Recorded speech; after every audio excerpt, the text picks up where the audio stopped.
quem está entrando na live. E agora a gente está convidando o professor Sérgio, através do canal Ambientalmente, a entrar no bate-papo. E a gente deixa o bate-papo registrado na página do Caixara Lab, e a gente aprendeu com um colega nosso aqui da rede em como levar esse material depois para o YouTube, né? Eu acho que você aprendeu, né, Sérgio? Tranquilo, viu, Thaís? Não é difícil, não. Olha aí. Eu fico feliz de ter você por aqui. Não é o primeiro professor, né? Nós tivemos já professor da arquitetura, 2 professores da arquitetura aqui, 2, 3, e agora eu tive a oportunidade, professor Sérgio, conhecia, assim, pelo nome, que trabalhava na Fundação Municipal, mas ele pediu para eu curtir, fez um convite de curtir ambientalmente no LinkedIn, e eu já tive, assim, a oportunidade de trazer, e eu nem falei para você, mas, assim, eu estou liderando o Dia Mundial da Criatividade em Piracicaba no ano 2020, e a pegada nesse ano é a transformação através da educação. Então vai Olha que ter... legal. E eu gostaria de ter o canal Ambientalmente com a gente, porque a gente vai fazer algumas...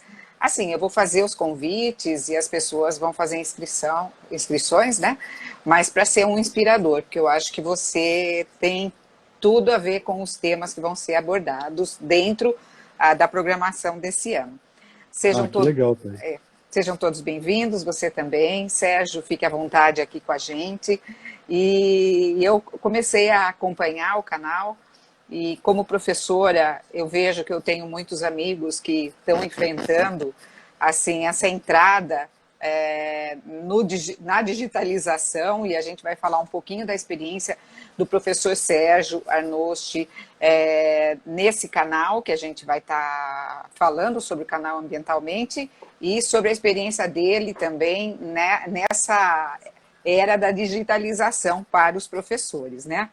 O professor Sérgio é engenheiro químico com mestrado e doutorado pela UFSCar em engenharia química, né? E tem uma carreira extensa na área acadêmica, e ele está, assim, vinculado já, acho que há cerca de 20 anos, na Escola de Engenharia de Piracicaba. E eu gostaria que ele complementasse, né, assim, falasse um pouco mais sobre o Sérgio e a relação que ele tem com Piracicaba. Bem-vindo, viu, Sérgio? Obrigado, Thaís. Boa tarde a você e a todos aqueles que estão nos acompanhando aqui nessa live, né? Com certeza nós teremos hoje um papo bem legal, né? E uma tarde aí bastante proveitosa aí, nessa conversa. Então, Thaís, você falou um pouquinho aí do meu currículo, né? Na verdade, toda a minha pós-graduação foi feita na parte de processos químicos, né? E no pós-doutorado já teve um viés mais para a parte ambiental, né? Onde eu desenvolvi alguns equipamentos para controle de poluição atmosférica. E assim que eu vi que eu tinha uma oportunidade, né, de trabalhar no curso de engenharia ambiental aí em Piracicaba, eu sempre fui rio-clarense, né, sempre morei em Rio Claro, mas a gente sempre teve uma relação próxima com Pira, né, porque a gente aqui de Rio Claro gosta muito de passear em Piracicaba, né, tem um comércio muito bom, tem uma noite muito boa em Piracicaba, né, então a gente gosta sempre de dar uma volta por aí com a família também, né. E aconteceu essa oportunidade em 2001, né, através de um concurso público para o curso de engenharia ambiental, de eu entrar como professor aí, no curso superior na Escola de Engenharia de Piracicaba.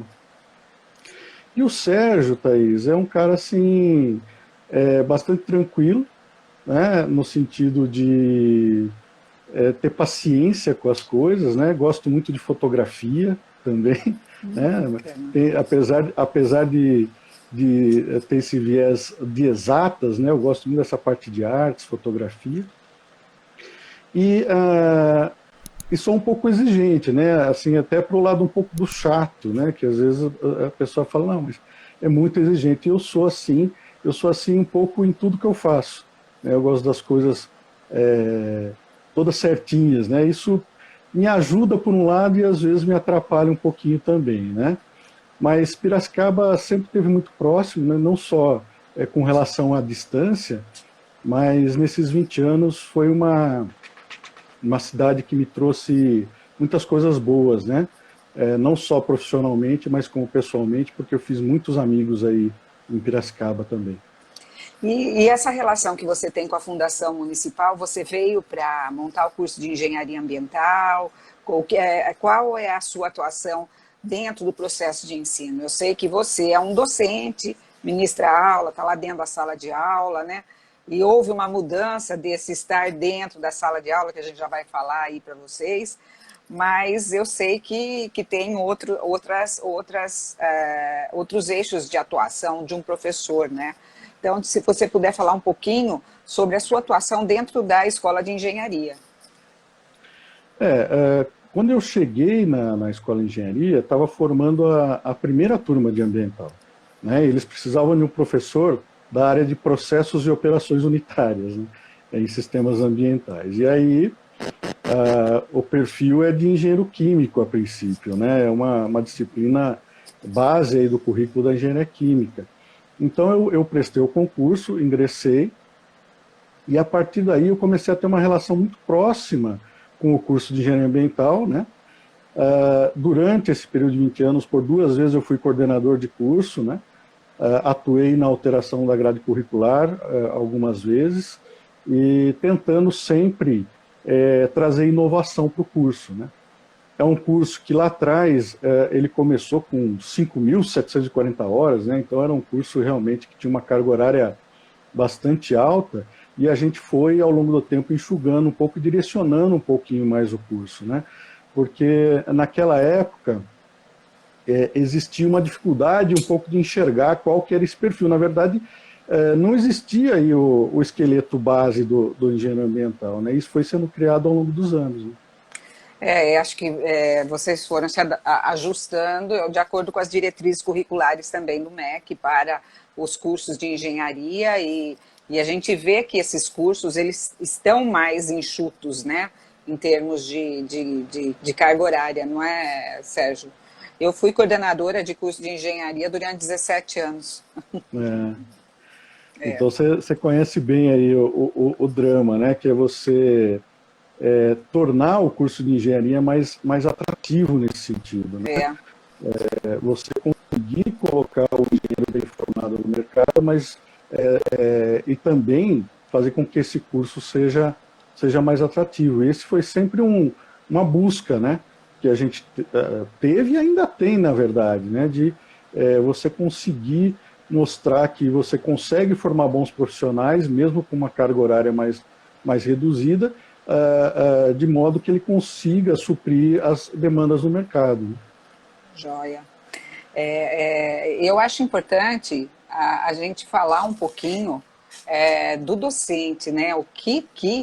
Inclusive ontem participei da primeira live dos líderes, né? E eles estão falando sobre como é que a digitalização vem transformando as profissões, né?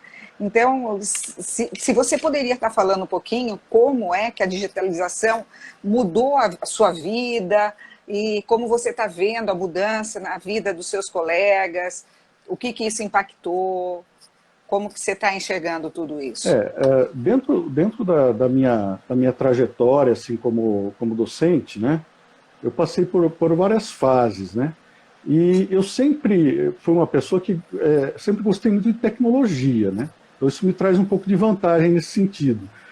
Desde que a gente começou a saber de computador pessoal, eu sempre fui atrás disso e quis saber como é que isso funcionava e como que eu poderia usar, né? Na verdade, como uma ferramenta. Tanto que eu acho que o primeiro computador que eu tive, ele não tinha nem HD, né, Thaís? A gente gravava vídeo. E as coisas evoluíram muito rápido para cá. Então, eu acredito assim, nós como docentes, né, e principalmente docentes de curso de tecnologia, a gente não pode encarar isso como um problema, né? A gente tem que encarar isso como um avanço.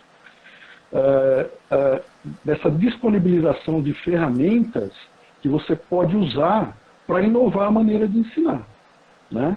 Então, sempre que eu tive oportunidade, né, eu sempre fui o professor tradicional, sala de aula, giz, lousa, mas toda vez que eu tive a chance, né, de usar um recurso diferente, quando as escolas começaram a disponibilizar os projetores multimídia, a gente começar a usar PowerPoint para fazer as apresentações, conseguir colocar mais conteúdo dentro de um mesmo tempo, né?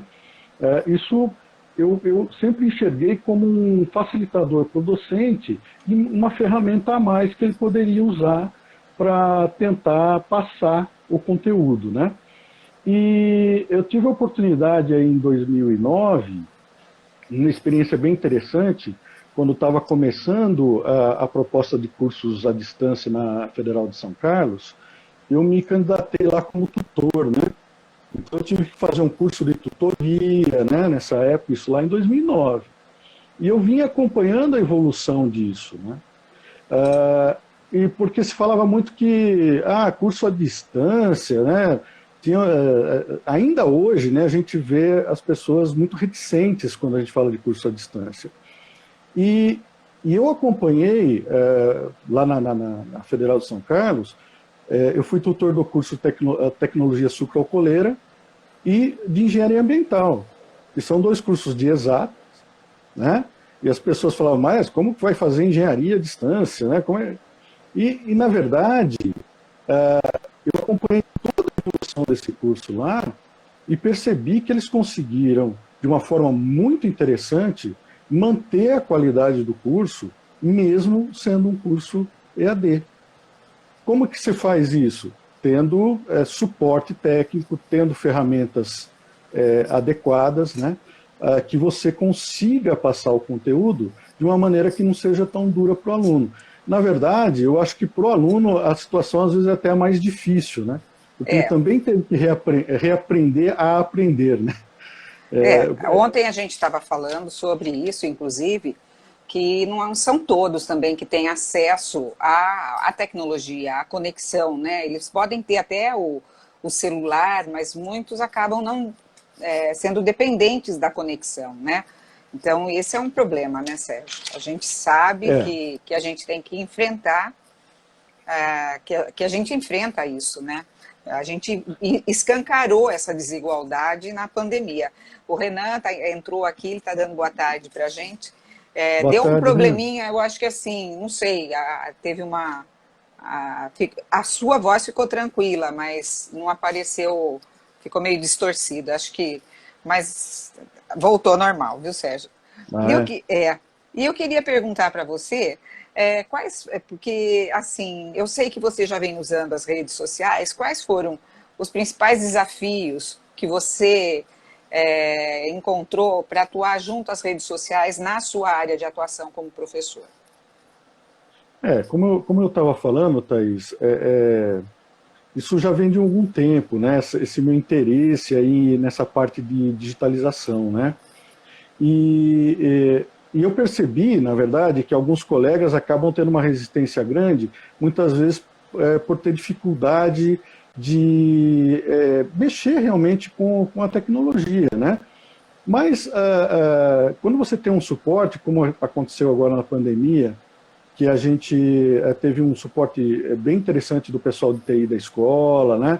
A gente teve orientações de como usar as ferramentas, isso facilitou bastante essa transição, né? Apesar de alguns ainda terem uma resistência muito grande, né? Estão doidos para voltar no presencial, né? Porque existe aí uma dificuldade aí em se lidar com isso e abandonar um pouco a maneira mais tradicional de ensinar, né? Mas com relação às redes sociais, eu acho que a grande dificuldade que a gente acaba tendo, e que eu me coloco nesse meio também, é a gente entender como tudo isso funciona. Porque são várias redes, cada uma delas tem regras próprias, cada uma delas tem ferramentas próprias, tem uma linguagem própria, um público próprio, né? Então, você se inserir nesse meio, você tem que começar a entender melhor como... como tudo isso funciona. E foi isso que eu acabei fazendo, né? Você vai se aventurando, né? E vai testando. Isso funciona, isso não funciona. Viu? É a arte do aprender fazendo. Dentro dos cursos de engenharia Sem que a dúvida. gente trabalhava, eu acho que o engenheiro ele tem que enfrentar, né, problemas e tentar aí criar também, né? Criar ou mesmo trazer algo que já existe e você adaptar na condição sua, né? Ou sempre melhorar, aprimorar o que existe, né? Uma das principais dificuldades que eu vejo, assim, às vezes, para gente que está mais habituado com o ensino tradicional, é você conseguir conciliar a velocidade que a informação tem que ter e a qualidade que ela tem que ter, né? A gente vê muita coisa em rede social que a velocidade é muito grande, né, da informação. Então você vê a mesma notícia aparecendo em tudo que é lugar ao mesmo tempo, né? E nem sempre com uma boa qualidade de informação, né? Às vezes a notícia confunde mais a pessoa do que agrega em termos de conhecimento. Então, esse eu acho que é o grande desafio, né? É você ter essa velocidade na hora de informar, mas conseguir fazer isso com qualidade. Qualidade. Olha, E eu acho que a gente leva uma vantagem nisso, viu, Thaís? Porque as gerações mais novas, elas estão mais habituadas com essa velocidade de informação, mas a gente está mais habituado a buscar informação, né? A gente busca informação com mais qualidade, com né? mais A qualidade. gente ainda vai atrás de fontes confiáveis, né? Para depois mostrar essa informação e passar essa informação. Agora, o que eu acho, Sérgio, é que a gente tem que trabalhar com essas gerações juntas, né? E eu acho que o sucesso vem se a gente souber realmente trabalhar juntos, né? A nossa geração com essa geração que vem vindo, né? Eles são bem acelerados, né? Mas A gente tem um desafio grande, né? Porque você está há bastante tempo na docência, eu também, né? A gente já pegou várias gerações diferentes e a coisa vem evoluindo, né? Para essa digitalização. Quando você fala para um aluno que ele tem que ir até a biblioteca e pegar um livro, muitas vezes lá de quase 2.000 páginas, e que ele tem que acessar informação nesse livro, ele vai torcer o nariz, né? Mas, de qualquer maneira, a gente tem que dar um jeito de conciliar as duas coisas, né? E mostrar para ele que existem outras fontes de informação que são muitas vezes mais confiáveis, né? Que ele pode confiar mais naquilo, principalmente quando ele vai levar isso para a carreira profissional dele, né? sim. E como que surgiu a ideia do ambientalmente eco e a proposta de valor dele? Thaís, desculpa aí, só voltando um pouquinho na questão anterior, eu queria deixar uma dica aqui, se eu puder. Lógico. Porque eu tenho acompanhado o trabalho, não sei se você conhece a Khan Academy, não sei se você Sim, já ouviu conheço. falar. Conheço. Esse livro aqui é da Espelhou. pessoa que fundou a Khan Academy, né? Que é Um Mundo, Uma Escola, tá? Que o autor é o Salman Khan, que dá o nome para a Khan Academy, né? Por que eu estou colocando isso como dica? Eu acho que isso é para todo mundo, né? Não é só para os docentes, né?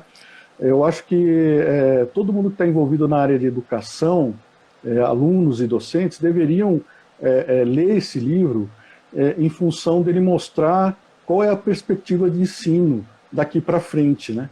Como que ele enxerga a educação, né? Porque ele faz uma proposta bastante inovadora, de uma educação reinventada, né? Em cima daquilo que a gente tem hoje de ferramenta e acesso à informação. E o próprio site da Khan Academy, ele traz assim uma porção de ferramentas bem interessantes, não só para aquele aluno do colegial, né, ali do ensino fundamental, desde a base até curso superior, né? Eu tenho vários alunos que acessaram e conhecem, e ajudou muito, principalmente naquelas disciplinas complicadas da engenharia, né, físico, cálculo lá. porque o material é muito bom. A gente falou de qualidade aqui e o material é de excelente qualidade e acesso totalmente gratuito, né? E às vezes as pessoas não conhecem. Se você puder colocar para mim depois, daí embaixo da live eu falo dessa dica que você está dando, tá bom? Ah, beleza, eu mando É, para você sim. isso. O Rafael está falando que a dica é muito boa, com certeza ele vai ler. Eu também vou, viu? Legal, Rafael. Um abraço aí, viu?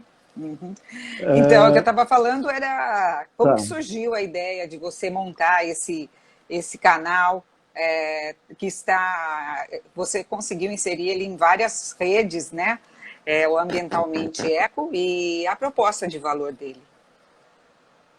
Então, na verdade, surgiu lá em 2015, em função de fazer uma divulgação do curso de engenharia ambiental que eu dava aula. Né? Eu falei, vou montar uma página no Face para a gente poder tratar de questões ambientais e aproveitar e fazer a divulgação do curso. Né? E eu fui alimentando a página, fui fazendo isso sempre no Facebook. E aí o ano passado, né, essa ideia já vinha amadurecendo há algum tempo, eu vi que isso estava ganhando espaço. Né? Na verdade, as mídias digitais elas estavam tendo uma importância grande em função justamente da pandemia, das pessoas não terem, né, tá todo mundo aí confinado tal, e passou a ter uma importância maior em termos de divulgação de informação. Falei, bom, essa é a hora de provocar essa ampliação, né? Vamos sair aqui de uma plataforma e vamos tentar as outras plataformas, né? Então aí foi para Face, Instagram, YouTube, LinkedIn, Telegram, né? Eu montei o canal dentro de todas essas plataformas.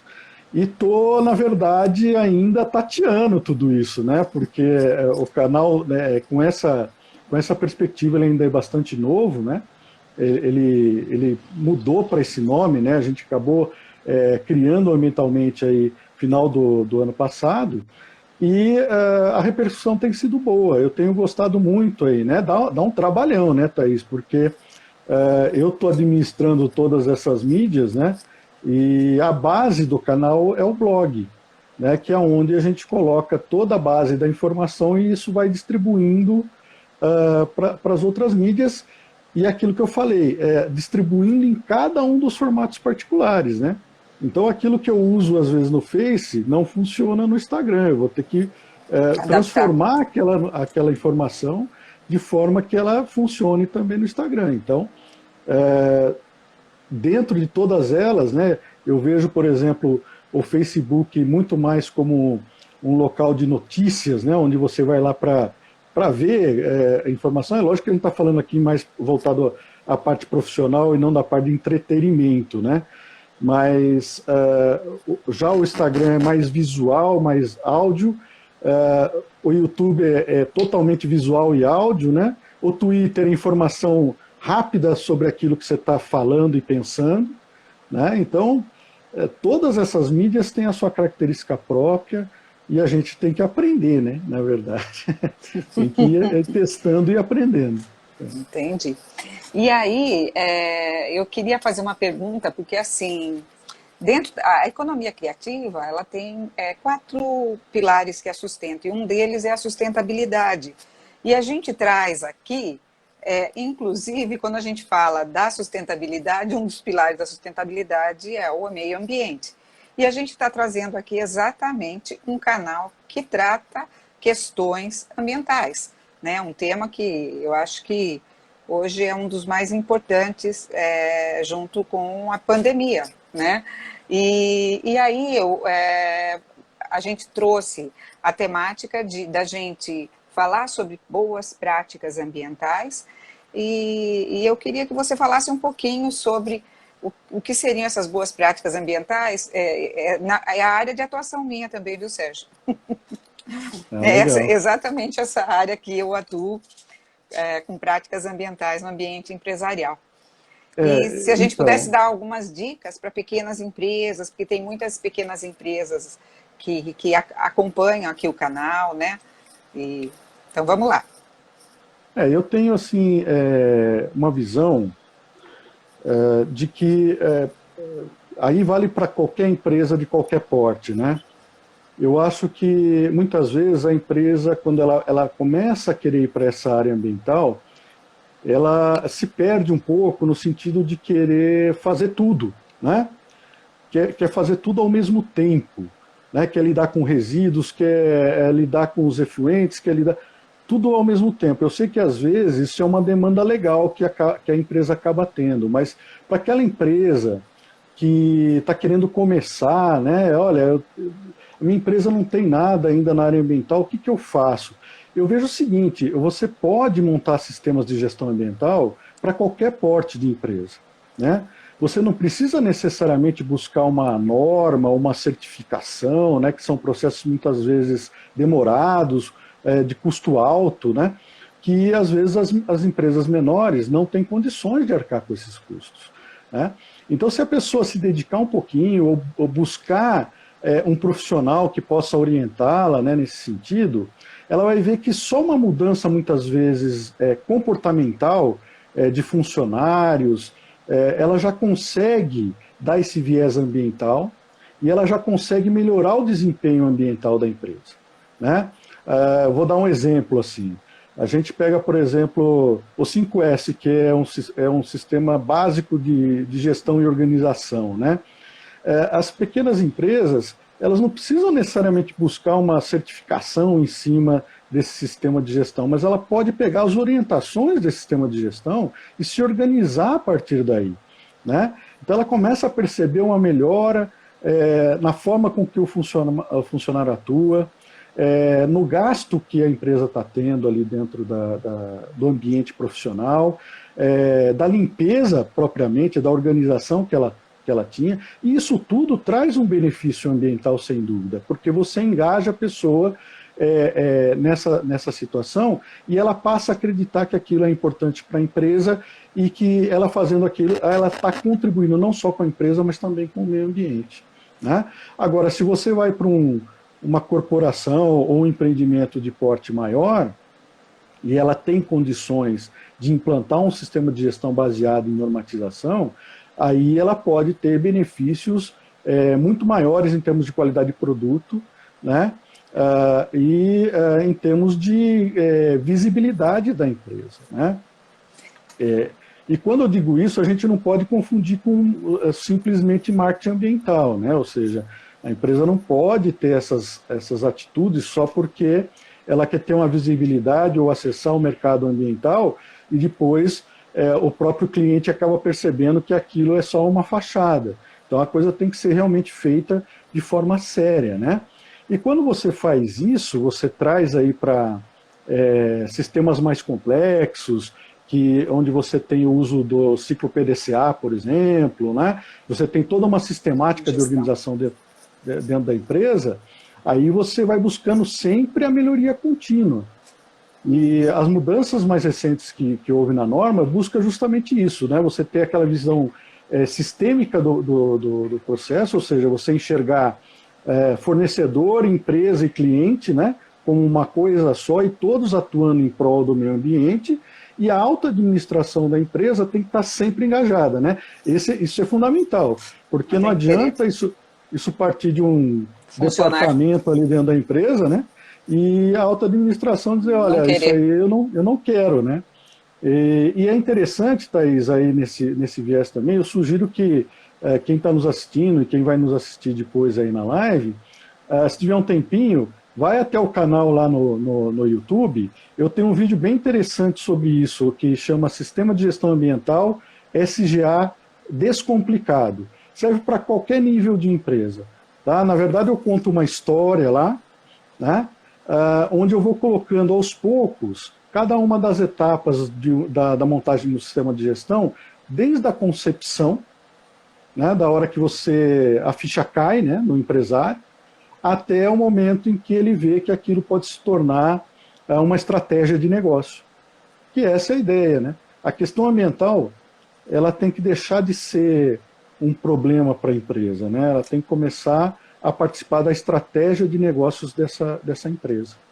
O Renan está falando que ele acha que tem muito campo, professor Sérgio, lançar cursos rápidos e focados na prática para profissionais da área. Será que ele vai fazer algo desse gênero? Tá na agenda, viu? Sérgio, Porque, quando a gente pega aí a Agenda 2030, a gente tem lá 17 Objetivos do Desenvolvimento Sustentável e hoje a gente fala muito da economia de baixo carbono, né? Que a gente tem que buscar, eu acredito que... eu acho que a gente tem que pensar em economia, né? A gente ser econômico. Então, eu acho que dentro de uma empresa, sempre a gente tem que usar os recursos de forma otimizada, tentar economizar água, né? Que a gente tem problema aqui na cidade com água, né? Então mas a indústria ela faz o papel dela, né? Daí a gente tem que, como cidadão, também pensar nisso, né? Mas realmente da gente cuidar dos recursos, né? E esse cuidado, porque a gente sabe que eles são finitos e não está aí. Então a gente tem que ser eficiente no uso desses recursos e buscar uma economia que impacte menos a questão das mudanças climáticas, né, Sérgio? Então, a gente vê ali que tem vários casos de sucesso de empresas que mostram isso, né? E eu acho que a gente vai enfrentar problemas com água, com resíduos na nossa região aí, graves, já vem enfrentando vários bairros com falta da água, tudo, né? Aí entra a engenharia para tentar ajudar a resolver os problemas, né? sempre que as empresas começam, né, elas querem fazer algo na área ambiental, a proposta de projeto inicial é sempre economia de água e energia, né? Porque é o primeiro ponto que pega, né, na verdade. E isso não é só dentro de uma empresa, né? É dentro da nossa casa também. Né? Exatamente. Então, todo esse conceito que às vezes parece complicado, né, que a gente aborda de gestão ambiental, é que às vezes a gente começa a falar alguns termos que são complicados para quem não tem conhecimento técnico. Mas o conceito em si é muito simples das pessoas entenderem, de forma a poderem aplicar dentro da própria casa, né? Isso sem dúvida. Que a próxima pergunta que eu ia falar para você. Também acredito que as pessoas elas têm que ter o compromisso com as questões ambientais dentro da sua casa, onde ela vive. E aí, se você poderia falar um pouquinho sobre as práticas ambientais que ela poderia estar adotando no seu dia a dia. Quais as principais práticas que ela poderia, né? Aí, Thaís, eu gosto sempre de pensar de uma forma bastante simplificada, né? Porque quando a gente complica muito as coisas, a gente está dando margem para as pessoas não quererem fazer, né? Então, quando você complica muito, não vou fazer porque é muito complicado e isso vai me atrapalhar. Isso às vezes acontece muito dentro da empresa também, né? Quando você diz para um funcionário, por exemplo, que ele vai ter que mudar um pouco a rotina dele, né? No sentido de se organizar melhor, não poder imprimir, ou ter que, ao invés de usar um copo plástico, usar uma caneca, e mudar aquela rotina. Todo mundo tem uma resistência de mudança de rotina, né? E em casa a gente é assim também, né? Todo mundo é ser humano, né? Então a gente tem essa resistência, muitas vezes, de mudar um pouco a nossa rotina diária em função de estar habituado às vezes a padrões que hoje não cabem mais, né? Exatamente. Então, e quando mexe no bolso, né? Sobe a conta de luz, daí o pessoal vai economizar. Mas não pensa na economia se a energia está no mesmo valor, né, Sérgio? Eu vejo assim, né? As pessoas, eu ouço muito isso, né? Que as pessoas falam assim, mas eu não vou fazer porque o meu aqui não significa nada, né? Quer dizer, só eu fazendo, o que isso vai adiantar? Agora, se todo mundo pensar desse jeito, ninguém faz nada, né? Então, eu penso assim, que as pessoas, elas, por menor que seja, né, aquela ação que ela considere que seja pequena, né? Ou seja, separar um resíduo dentro de casa, né? Não precisa nem ser uma separação tão seletiva, né? Se a gente separar só lixo úmido de lixo seco, né? Aquele orgânico do reciclável, né? Se a gente já começar por aí, já contribui muito, né?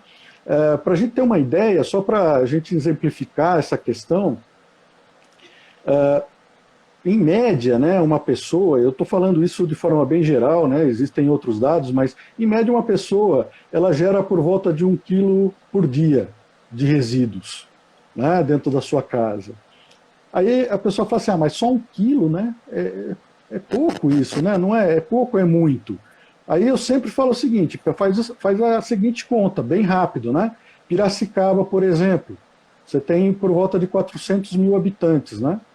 Aí você multiplica por 1 quilo, vão ser 400 mil quilos por dia, ou seja, 400 toneladas dia de resíduos sendo gerados no município.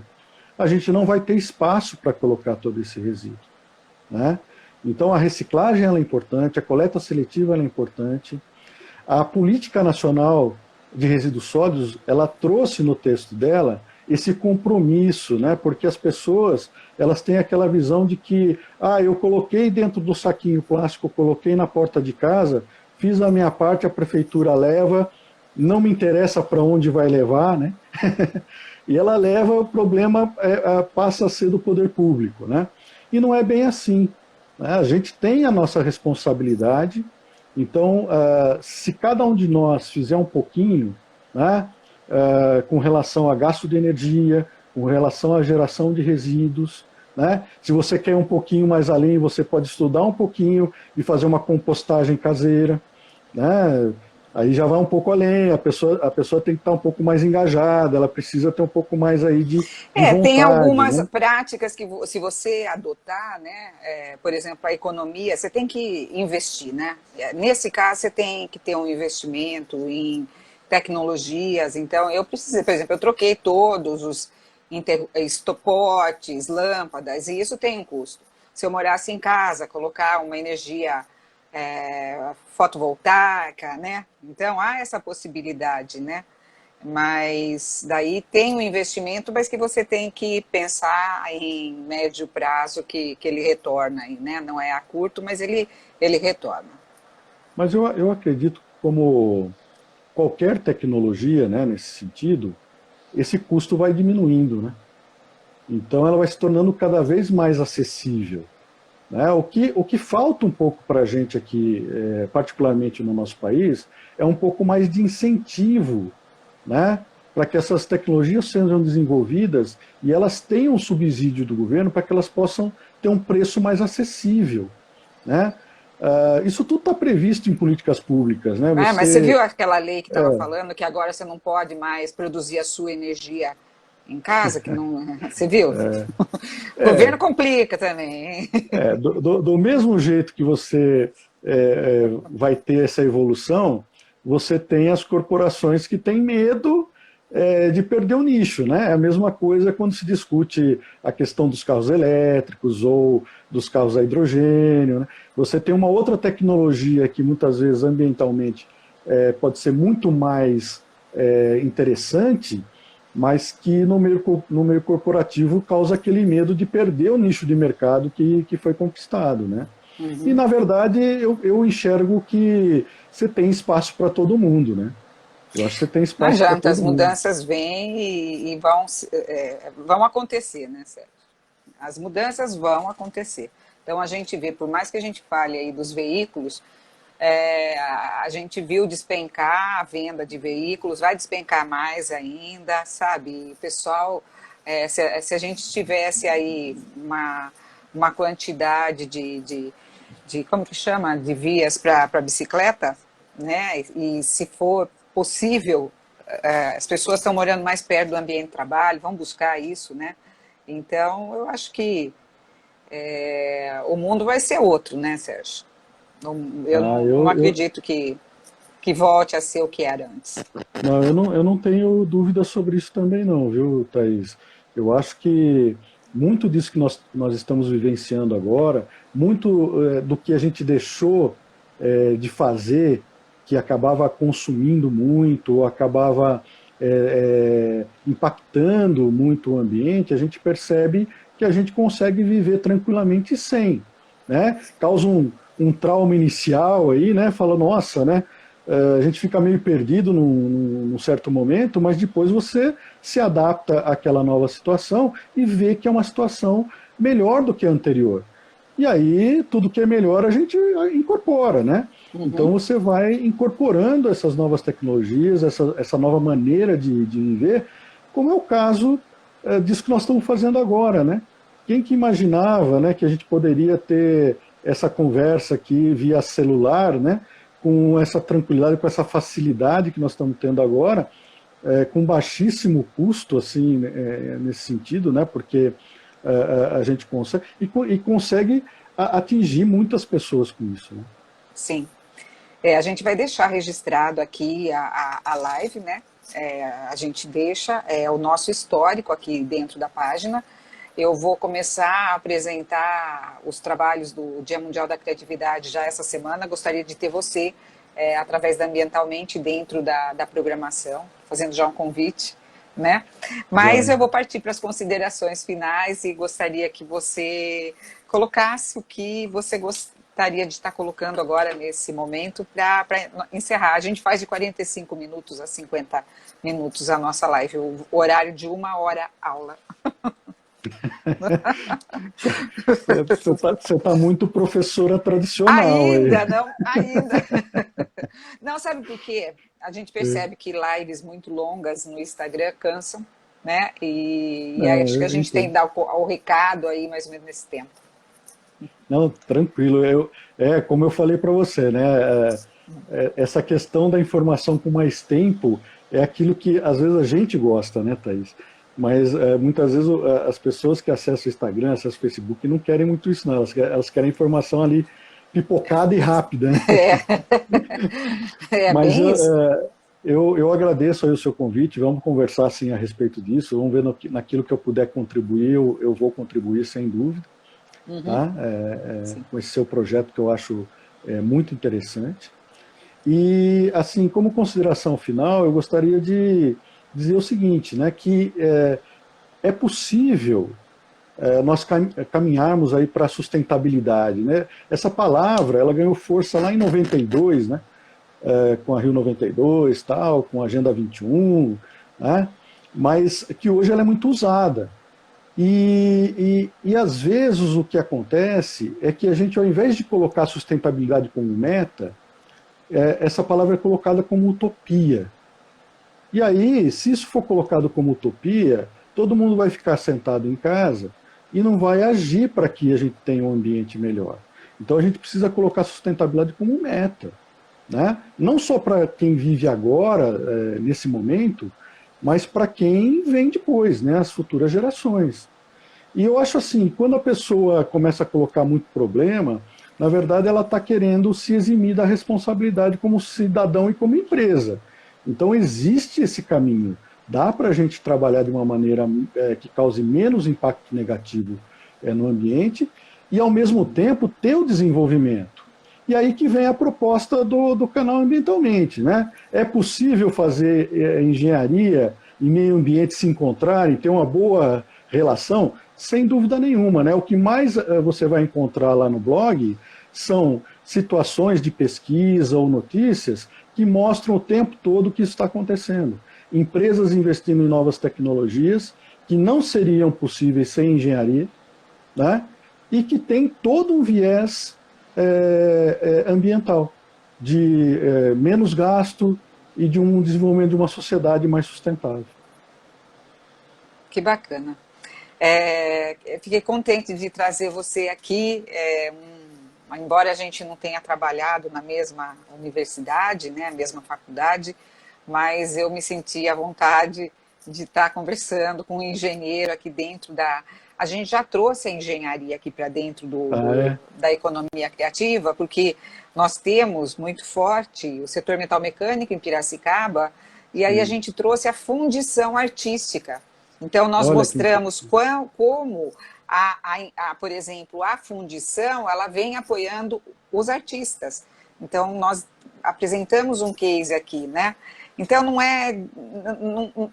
se cruzam, né? Então, tudo aqui a gente tem que mostrar essas relações que existem, né? A sustentabilidade está aqui. Eu quero agradecer a sua participação, fico feliz da gente ter trazido um case um case de sucesso para um professor que está aí todo dia aprendendo com essa digitalização, porque eu também, viu? Eu sou meio rápida, mas assim, eu preferi ficar só com o Instagram, porque, como você disse, é complicado. E eu estou me reinventando também, porque eu não estou mais como docente, né? Então, além desse trabalho que é voluntário aqui, que eu sei que o seu também é, né, Sérgio? Por enquanto, a gente está fazendo assim, e a gente tem que trabalhar, tem que procurar aí os trabalhos nossos, né, em outras frentes. Não, eu não tenho dúvida que você vai ter sucesso aí com o Cachara Lab, né? Como já está tendo, e que você daqui a pouquinho vai migrar para as outras redes também, né? Vai começar a entrar para esses outros lados aí que são muito interessantes também, viu, Thaís? E eu tenho em mente o seguinte, que como professor, né, eu não poderia pensar diferente, mas o conhecimento que a gente tem, ele só tem valor quando a gente consegue passar para os outros, né? Então é o que a gente está fazendo. Né? É o que a gente está fazendo. E eu fico feliz, eu quero agradecer a participação de todos que estão aqui com a gente vai deixar registrado, e ao professor Sérgio também. Muito obrigada, Sérgio. Obrigado, Thaís, e boa tarde a todos aí. Obrigado por terem acompanhado e assistiram a live aí no Cachara Lab. Até mais. Tchau. Tchau, tchau, tchau.